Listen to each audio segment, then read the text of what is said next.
देवरानी का ठेले का, जेठानी का घर का खाना। माँ जी, खाना लग गया है, आप लोग बैठ जाइए। ला, खा लेती हूँ। वैसे भी आज भर ही खाना है, इसके बाद वैसे भी नितिन की शादी हो जाएगी। छोटी बहू आएगी तब बढ़िया बढ़िया बनाकर खिलाएगी। माँ जी, मैं इतनी मेहनत से चक्की पे आटा पीसती हूँ, सब्जी बनाने के लिए सिलबट्टे पर मसाले पीसती हूँ, सिलबट्टे पर ही दाल चटनी पीसती हूँ कि खाने में स्वाद रहे, और आपको तो मेरे खाने की बिल्कुल वैल्यू ही नहीं है। अरे बहू, बंदर क्या जाने अदरक का स्वाद। आपने मुझे बंदर कहा, मैं आपको बंदर दिखती हूँ? माँ जी, गुस्सा मत होइए। अरे बहू, रहने दे। और तुम, बहू इतने प्यार से, इतनी मेहनत से इतना स्वादिष्ट खाना बनाती है, और तुम हो कि उसकी तारीफ करने के बजाय उसी को बोल रही हो। अरे थक गई हूँ मैं आपकी बहू का ये खाना खा खा के, अब मुझे कुछ बढ़िया स्वादिष्ट खाना खाना है। राम प्यारी का ऐसा स्वभाव देखकर सरिता बहुत ही उदास हो जाती। नितिन की शादी हो जाती है और नई बहू घर में प्रवेश करती है। आओ नई बहू, आज तुम्हारा इस घर में पहला दिन है। उम्मीद है कि आज के बाद तुम हमारे घर को अपने स्वादिष्ट भोजन की सुगंध से भर दो। अरे अभी तो मेरा गृह प्रवेश भी नहीं हुआ और माँ जी को अभी से मेरे हाथ का खाना खाना है। ना जाने आगे यहाँ क्या क्या होगा। अलर्ट हो जा पायल। आओ बहू, कलश गिरा के अपना घर में प्रवेश करो। नई बहू घर में प्रवेश करती है। चलिए भाभी, मैं आपको आपका कमरा दिखा देती हूँ। जानवी पायल को उसके कमरे तक छोड़ आती है। अगला दिन होता है और आज पायल की पहली रसोई है। छोटी बहू एक नई दुल्हन की तरह तैयार हो जाती है। हाथों में चूड़ी, गहने, बनारसी साड़ी, नथ और मांग टीके में आज पायल बहुत सुंदर लगती है। छोटी बहू, आज तुम्हारी पहली रसोई है, हमारे लिए कुछ अच्छा और स्वादिष्ट चीज बनाना। लगता है माँ जी को ढंग से खाना नहीं मिलता, तभी तो इतनी सुंदर नई बहू इनके सामने खड़ी है, लेकिन इन्हें तो सिर्फ खाने की पड़ी है। अरे अब कैसे बताऊं इन्हें कि मुझे तो खाना बनाना आता ही नहीं। पायल किचन में अपनी पहली रसोई के लिए आ जाती है और खिड़की के पास खड़े होकर सोचने लगती है, क्या बनाऊं माँ जी के लिए। ऐसा करती हूँ, यूट्यूब से देखती हूँ, लेकिन उसमें तो बहुत टाइम लग जाएगा, काश बाहर से मंगवा कर दे पाती। पायल अभी सोच ही रही होती कि तब तक खिड़की के बाहर से आवाज आती है, चाउमीन चाउमीन, तीखी और मजेदार चाउमीन। अरे वाह, क्यों ना इस ठेले से ही खरीद कर पहली रसोई में सर्व कर दिया जाए। हाँ भैया, ओ भैया जरा सुनिए, 4 plate chow mein, chilli paneer, momos और पाव भाजी पैक करके दे दो। वो सब तो ठीक है, लेकिन आप इतने धीरे से क्यों बोल रही हैं? अरे भैया जल्दी दे दो ना, क्या पंचायत करने लगे आप भी। राजू पायल के कहे अनुसार सब कुछ दे देता है। पायल भी वही सब जाकर डाइनिंग टेबल पर सर्व कर देती है।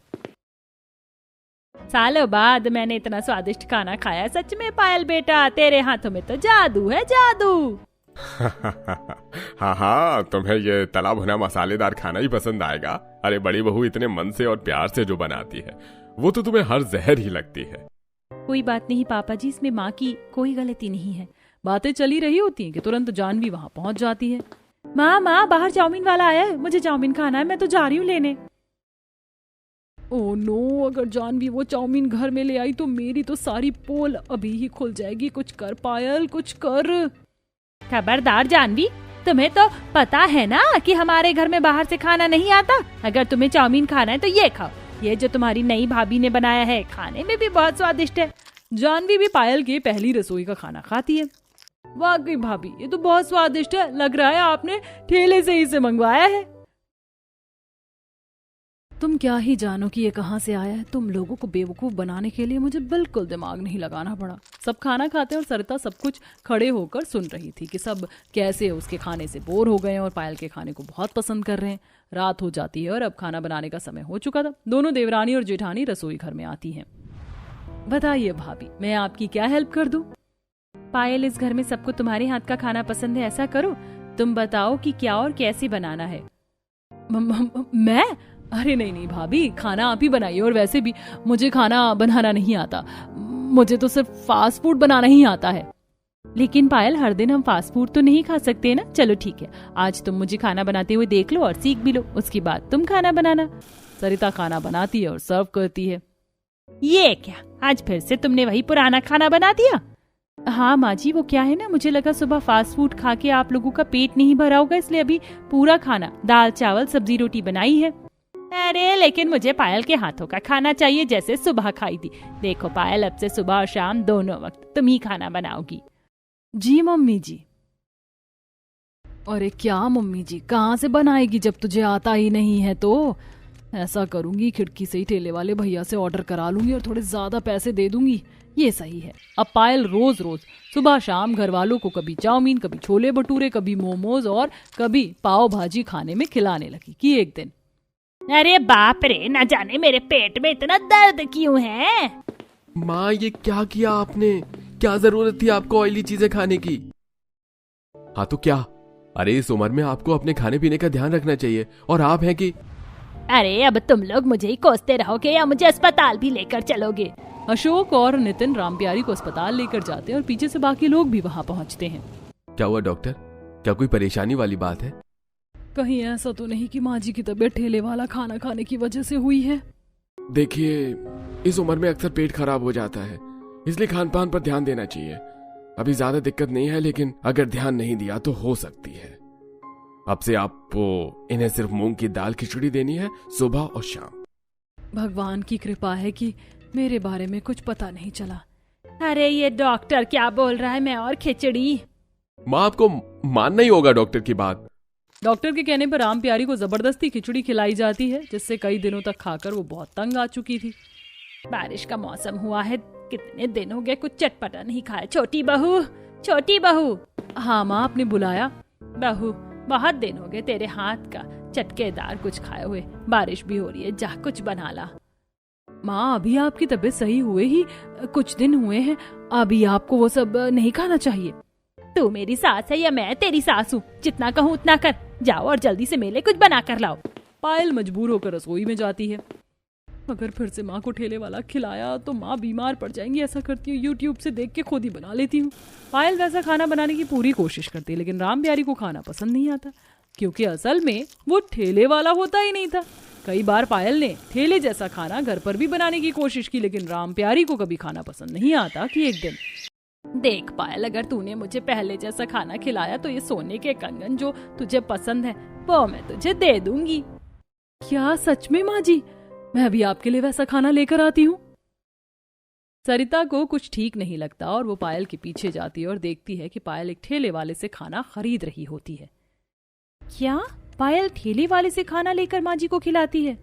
तो ये है पायल के स्वादिष्ट खाने का सीक्रेट। आज बताती हूँ सबको। पायल खुशी खुशी अपनी सास को ठेले का खाना सर्व करती। रामप्यारी खाने ही जाती है, वैसे ही सरिता रोकते हुए बोलती है, माँ जी ये देखिए, ये खाना मैं बाहर वाले ठेले वाले से लेकर आई हूँ। ये क्या बकवास है बड़ी बहू, तुम्हें नहीं पता कि मैं बाहर का नहीं खाती हूँ? इतने दिनों से पायल के हाथों का जो खाना आपको पसंद आ रहा था माँ जी, वो भी बाहर के ठेले का है, जिसे हर बार पायल रसोई की खिड़की से ले लेती थी।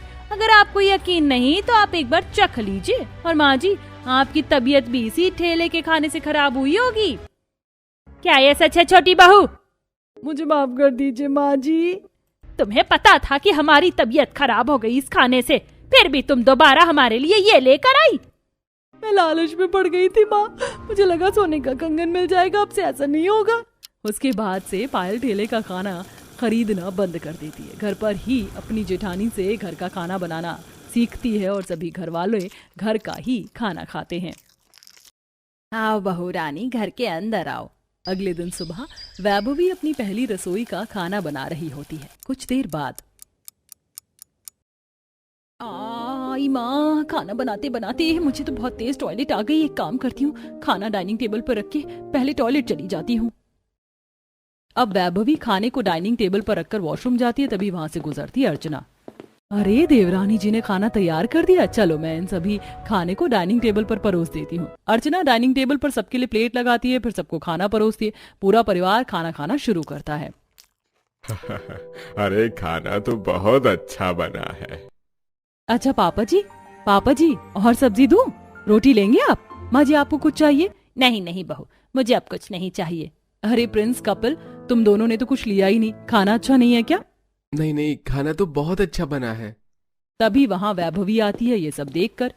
अरे जेठानी जी, ये क्या किया आपने? मैं आ तो रही थी डाइनिंग टेबल पर खाना लगाने, फिर आपको खाना लगाने की क्या जरूरत थी?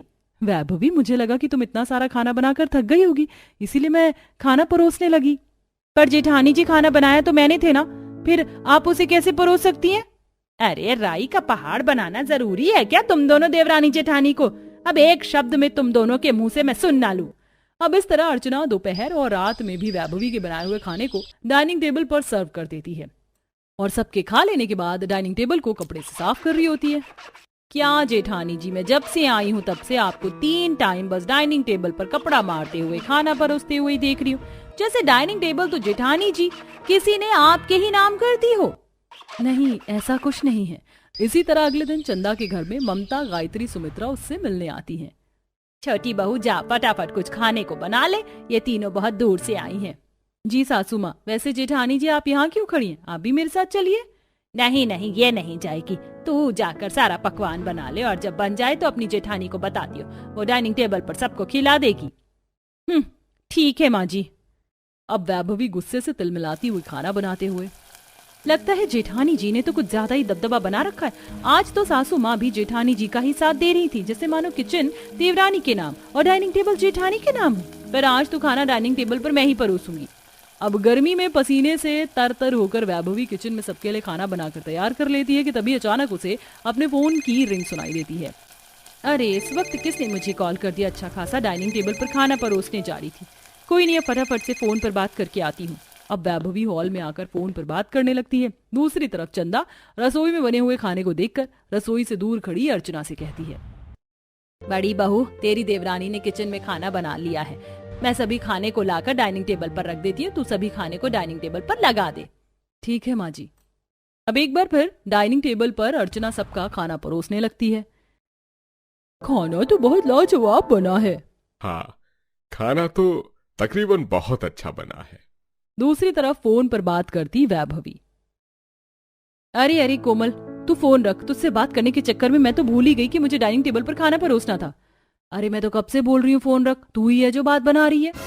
अब जब तक वैभवी डाइनिंग टेबल के पास आती तब तक मेहमान खानों का चटकार लेते हुए अर्चना की तारीफ कर रहे होते। ये सब देख वैभवी गुस्से में डाइनिंग टेबल से दूर खड़ी अर्चना से कहती है, जेठानी जी, आप अपने आप को समझती क्या हो? जब खाना बनाती मैं हूँ तो परोसूंगी भी मैं ही ना, लेकिन हर बार किचन में काम मैं करती हूँ और डाइनिंग टेबल पर खाना आप परोसती हो, और जैसे किचन देवरानी के नाम और डाइनिंग टेबल जेठानी के नाम हो। ये कैसी बात कर रही हो वैभवी? मैं तो बस। क्या हो गया छोटी बहू? बड़ी बहू को साइड में ले जाकर उससे क्या खुसुर फुसुर कर रही है? जा सभी जूठे बर्तनों को जाकर किचन में साफ कर दे।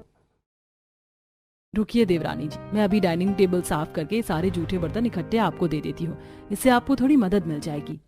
कैसे महान बन रही है मेरी जेठानी इन 2 काम को करके। बहुत बहुत मेहरबानी जेठानी जी, आपने मेरे लिए इतना सोचा। अब अर्चना कपड़े से डाइनिंग टेबल को साफ करके सारे जूठे बर्तन वैभवी के हाथ में देती है। वहीं किचन में बर्तन को मांजती वैभवी।